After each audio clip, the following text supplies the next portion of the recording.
And on to our next interview. Next up, we have the jungle for simplicity. We've got Danny, Mr.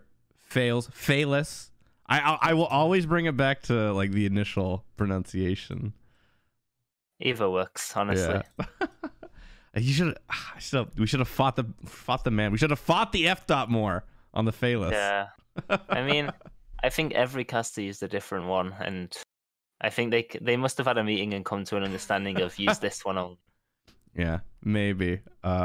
So we don't have a lot of time. So last time you were on the show, that ended up never airing. So this is the first time a lot of people are seeing you on the show again. Yeah, we had technical difficulties. We had like a 2-3 week point where we just had technical difficulties all constantly.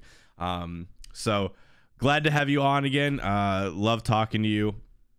This one is going to be a little more focused than what we usually do. We usually ramble on and just kind of back and forth, talk about random shit for a bit. But this one I really just want to focus on MSI. Looking at your guys' squad, simplicity. You guys didn't have the strongest start off to the year. You guys kind of, it took you a minute to get momentum. But then once you guys kind of found momentum, you really didn't slow down the rest of the season. Was there any like just growing pains in the start that caused you guys to need a little bit more time to really work together, or was it just the competition was more intense than you thought? Did like Flashpoint coming out so strong kind of take you by surprise? I think we lost a lot of the games we lost. I think the first one we lost to Outcold. That was our first time properly playing together. And that was when they had Hazer sub in. Mm-hmm. And I mean, they just like we threw the first game versus them, and then we just like completely got stomped in the second. And then our other losses, I'm pretty sure, were from our own mistakes. Like the Flashpoint game, we lost because of a bad team fight, where we should have won the game much earlier. And the first game we did lose to them, we should have won as well. And then the Queso one, we had 2 rough Gold Fury calls, and both games like at around the same minute mark, and we just lost based off that. So it's really interesting to hear. So like your first time playing properly as a group was in competitive SML game up against Outcold them. So I guess as you guys kind of played, actually properly played, I'm assuming you guys were scrimming throughout the season. We're hearing talks about all these teams not scrimming, but did you guys get more comfortable with each other, and is that what's caused you guys to look stronger, or is it just being more comfortable in season 6 like individually? Well, before we played our first SML game, we played one EGL tournament, I think, and then we had a few scrim sessions before that. But competitive is a lot different to scrims, especially on a new team like where only 2 of the players are used to playing with each other. I feel in going into the second half of the split, the reason we got better was because of Genetics, Death Panther, and I's synergy kind of came together, and we kind of allow each other to play from each other and like make plays in a 3v3 scenario. Okay, I'm trying to think back. You've played with Death Panther before, right? I'm trying to think. Briefly. We never played properly. Okay. For a while, because he joined Elevate after I'd already. Oh, that's right. That's right. I think back to Elevate, and I associate you with that squad so much. But you had gone up from that squad. That's what, right? Yeah. Man, it's so hard. Like some of these, like this in so many seasons, they all start to like blur together, and you're like, oh wait, did he play with that squad or did he play this other squad? But how squads? Yeah.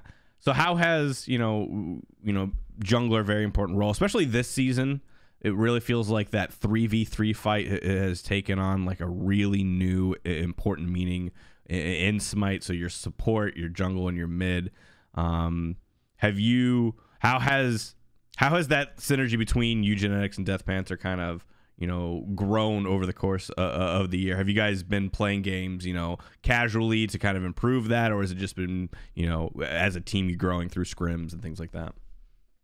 Mainly just scrims. I mean, Death Panther and I play some like CS:GO together with some other friends, but other than that, like it's just scrims and occasional ranked games. it just feels like we've all clicked together pretty well. Obviously, those two played in Signum for the whole, Mhm.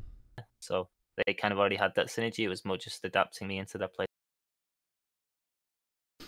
How have you felt? I mean, so obviously, last year you in the SPL, so this year in the SML. Has there been like a big difference in competition for you, or has the SML? I mean, EU SML has been pretty stacked. We looked at it at the beginning of the year and it's like, wow, this is a lot of talented players. Is it? I can imagine it's not quite SPL, but is this like a real? Has the competition been really stiff so far? It's definitely a drop down from playing against the best players in the world theoretically. Mm-hmm. But I feel with the changes, a lot of the good players also dropped down, like Pretty Prime, Frostiak, Dimmy, all playing SML as well. Maniac obviously playing with us. So I feel like the competition is not great, and I feel like a lot of our games we won comfortably. But I feel heading into the next split, especially without Cold getting used to their support again, it'll be a lot harder, especially with Worlds on the line and Worlds qualifications and yada yada. Was there any point in the season where you were kind of questioning on whether or not you guys would be able to qualify for this MSI event, or were you guys all pretty confident that you would figure it out, put it all together? I think after the week break we had, the bye week between the start of the first and second part of the split, we were 3-3 and we were tied second with Queso, I think. Maybe behind on win loss. But I think everyone was comfortable knowing that going into the second one we'd qualify. It was just whether we'd qualify first or second because I think Flashpoint were 5-1 by that point. So it relied on us beating them both times and like winning the rest of our games basically, which we did. Yeah, and I mean it's Flashpoint, right? And so that team, historically, every time it gets to crunch time, they kind of stumble and forget how to play the game a little bit. And I think this is the first time where they've been ahead in points and everything, and they still qualify for whatever they were trying to qualify for. So good on them. Last year they lost out to Insignum in the last couple splits. So Yeah. I mean, last year was because Johnny was on a skill trip or something, and mhm. I think they had Fisher sub in, and that was literally qualifications Yeah. for the Worlds playing, and obviously they didn't have their full roster for that, and that obviously affects them. Yeah, so But unfortunate for them, but they finally do qualify. Looking ahead at the teams at MSI, obviously you're going to be seeing, Flashpoint's going to be there, but then across the pond you've got the NASML teams, and then we've got I think the biggest question that I have is like the most interesting side of it is these console teams that are going to be playing. A lot of people are looking at them like, oh, they're just console teams. Do you think that these Hype Unit or rival console could look to take any games off of anybody? um, I feel like they have potential to take games off. I think maybe all of them aside from the Outcode EU PS4 team. But I think a lot of their win loss ratios on these console teams are misleading based on the level of competition they have in their respective region and console. Like the team we play Nemesis were 11-0, I think, but Mm-hmm. I'm pretty sure there wasn't any other good PS4 team in NA. Right.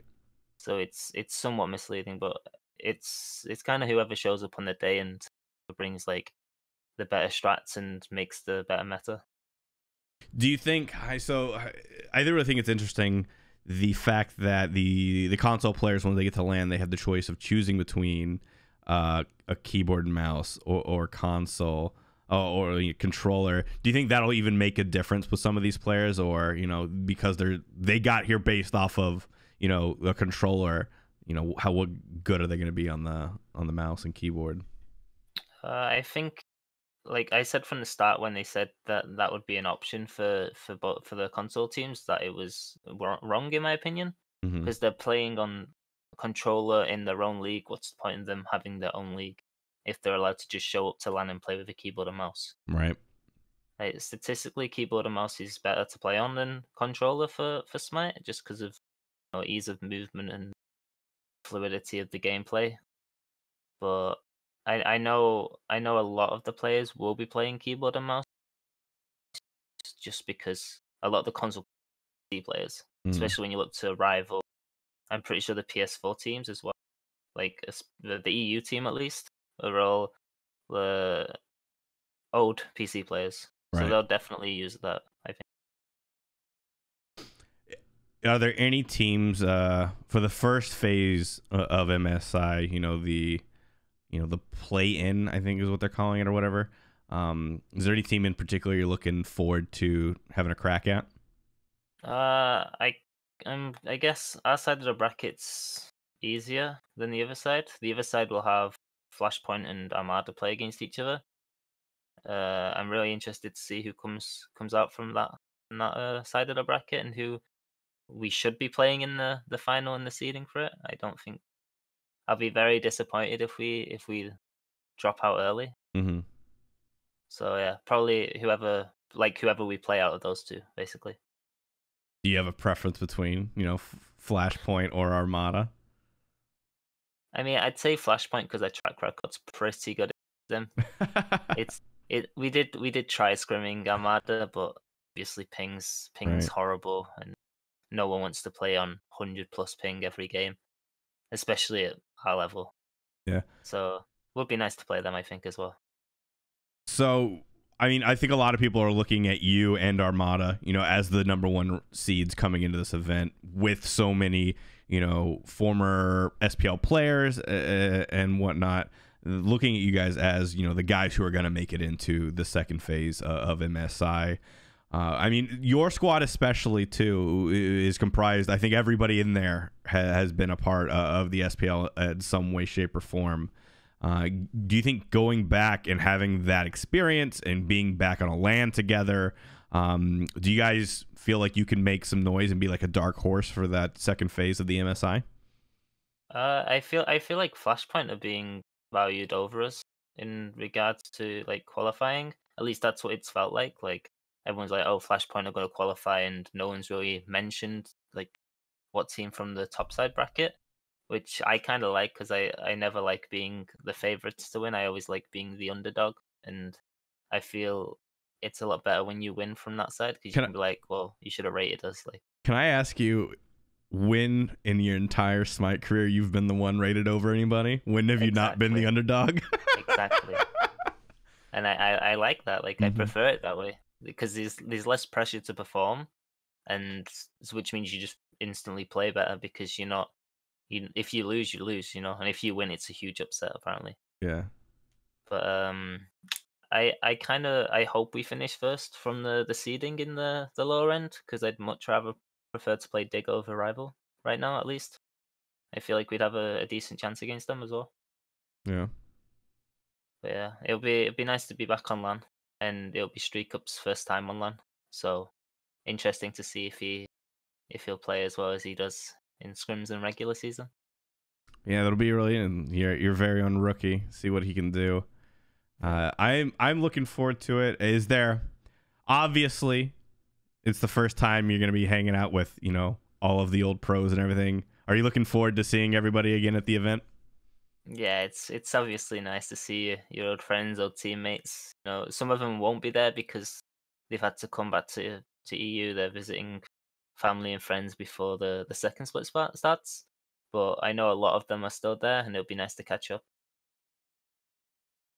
Yeah. So I'm wishing you guys the best of luck moving forward for MSI. You at least have one person who's kind of rating you at the top in me. I'm looking at you guys and I see a lot of talent. I mean, you got Maniac and Solo, and I don't see how I don't understand how people are rating him so low at a LAN event when he has been consistently one of the strongest solos ever to play at those events. And then I mean, I think you've been hitting it really well the last, the end of the split. I think you were a big part of the team wins. And then, Death Panther's going to play as Hunters because that's all he can play. It'll be fun to watch. So when do you guys switch over to Double Hunter, Triple Guardian? Because every squad Death Panther's ever been on switches to that comp at some point. You guys gonna think bring that- that out in the bag for MSI? I think that's more the Cheerio effect than the Death Panther effect. Cherry just comes in and he goes, right, we're playing this because it wins games, and they just roll with it.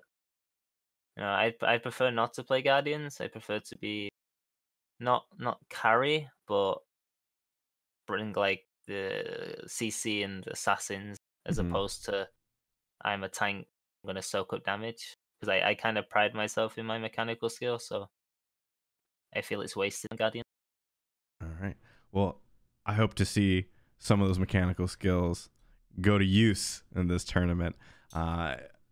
I think that's really all the questions I got. Do you have anything you want to say? Any shout outs you want to give, or anything you want to say to the people at home? Just general shout out to the org and to the team, and hopefully we can put on a good show at MSI and potentially go pretty far in it. We saw the Paladins minor team win the PCI event last Yeah. week or a couple of days ago, so maybe it's written. Maybe Hinduman's written it in the script, so we'll have to wait and see. You and Armada both. You guys got the pro talent on the rosters there. Obviously, Armada would be a little bit higher rated if they still had Baskin, but Solo Trail's not bad.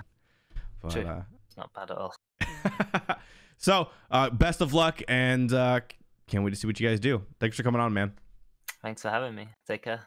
All right. And either on to the next interview or back to the live show. I don't know when this airs. So, goodbye, maybe?